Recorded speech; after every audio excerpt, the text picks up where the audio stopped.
एक था लकड़हारा, उसका नाम था ननकू। वह जंगल के किनारे एक झोपड़ी बनाकर रहता था। एक दिन ननकू नारियल के पेड़ के नीचे अपनी कुल्हाड़ी तेज कर रहा था। पास में ही एक गोहटा बैठा था। गोहटे को कुल्हाड़ी की आवाज़ बहुत खराब लगी। उसने ननकू के पैर में काट लिया और एक पत्ते के नीचे छिप गया। ननकू को गुस्सा आया। उसने अपनी कुल्हाड़ी उठाई और नारियल के पेड़ पर दे मारी। कुल्हाड़ी के पावर से नारियल के पेड़ को बहुत चोट लगी। उसने गुस्से में एक बड़ा सा नारियल पेड़ के नीचे टपका दिया। पेड़ के नीचे एक मुर्गा दाना चुग रहा था। नारियल मुर्गे की पीठ पर गिरा। वह जोर से चिल्लाते हुए एक ओर भागा। सामने ही चींटियों का घर था। गुस्से से पगलाए मुर्गे ने चींटियों पर हमला बोल दिया। मुर्गे के हमले से चींटियों में खलबली मच गई। वह इधर उधर भागने लगी। तभी किस्मत का मारा एक काला नाग वहाँ पर आ टपका। चींटियाँ उससे लिपट गई और अपना गुस्सा उतारने लगी। चींटियों की सेना के आगे नाग की हिम्मत जवाब दे गई। वह अपनी जान छुड़ाकर वहाँ से भागा। सामने ही उसे एक सूअर नजर आ गया। उसने बहुत जोर से सूअर के पैर में डस लिया। सांप के काटने से सूअर एकदम से पगला गया। उसने गुस्से के कारण पास में लगी हुई एक झाड़ी उखाड़ डाली। उस झाड़ी में एक चमगादड़ उल्टा लटका हुआ था। झाड़ी उखड़ जाने से चमगादड़ एकदम हड़बड़ा गया और एक हाथी के कान में जा घुसा। हाथी एक पेड़ के नीचे बैठा आराम कर रहा था। चमगादड़ के चिपक जाने से वह घबरा गया और बेचैनी से इधर उधर भागने लगा। हाथी के इधर उधर भागने से एक चट्टान उखड़ गई। लुढ़कते लुढ़कते चट्टान एक झोपड़ी पर जा गिरी। उस झोपड़ी में एक गरीब बुढ़िया रहती थी।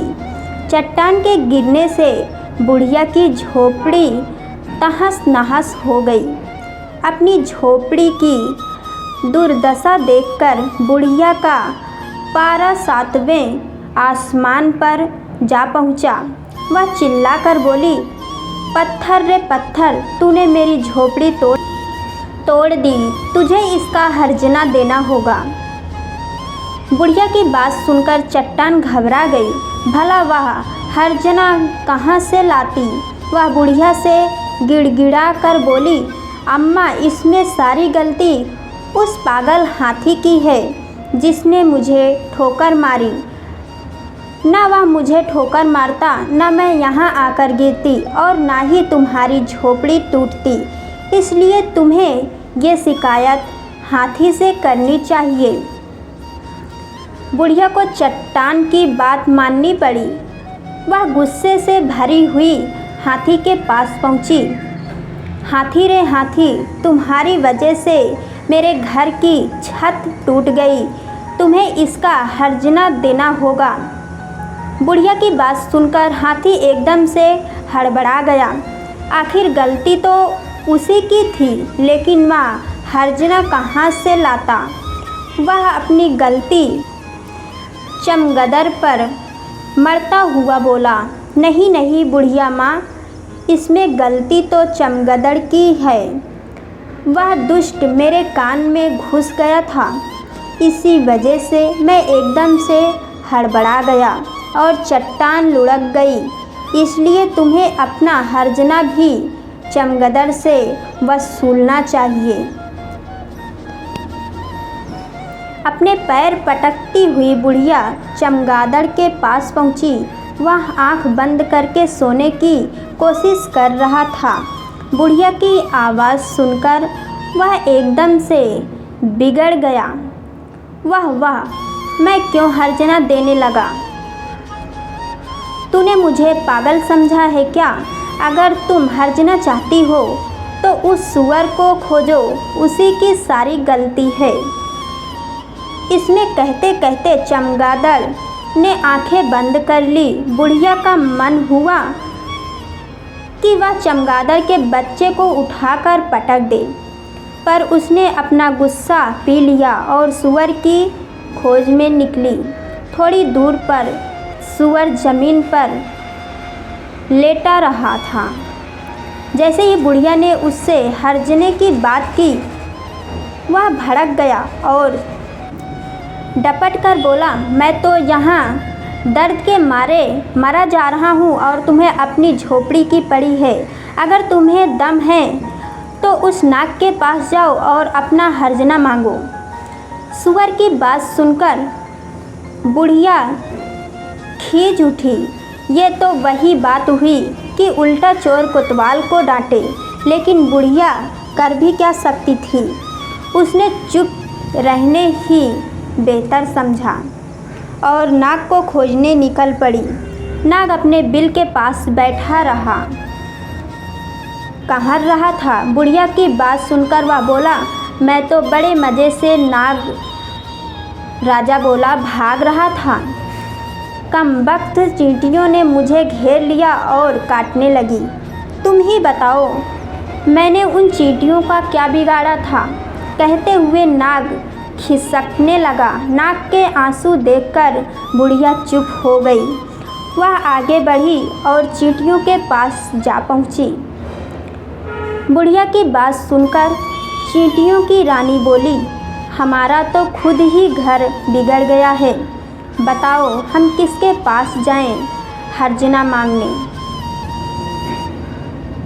तुम्हें हर्जना चाहिए है तो उस सौतन मुर्गे को पकड़ो, उसी ने हमारे घर भी बिगाड़ा है। अब तक बुढ़िया थक कर चूर हो गई थी, फिर भी वह किसी तरह आगे बढ़ी। चलते चलते वह मुर्गे के पास पहुंची।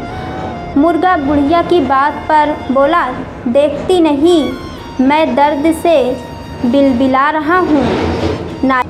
नारियल ने मेरी कमर तोड़ दी, बताओ मैंने उसका क्या बिगाड़ा था? मुर्गे की बात सुनकर बुढ़िया निराश हो गई, लेकिन उसने हिम्मत नहीं हारी और नारियल के पेड़ का रास्ता पकड़ा।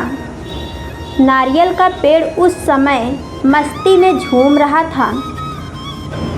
बुढ़िया को देखते ही उसकी मस्ती हवा हो गई।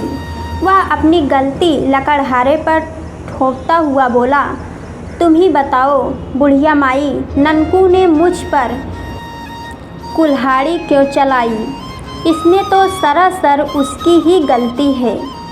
नारियल की बात सुनकर बुढ़िया ने अपना सिर पीट लिया,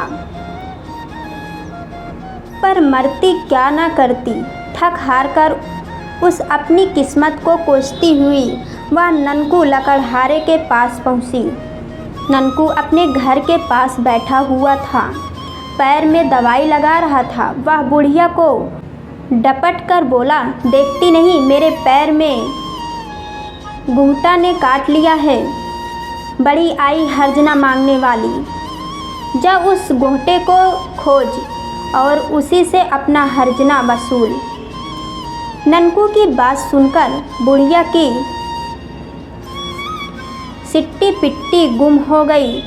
थकान के मारे उसका बुरा हाल था, फिर भी वह किसी तरह घसीटते हुए घोंटे के पास पहुंची। घोंटा उस समय तालाब के किनारे बैठा हुआ था।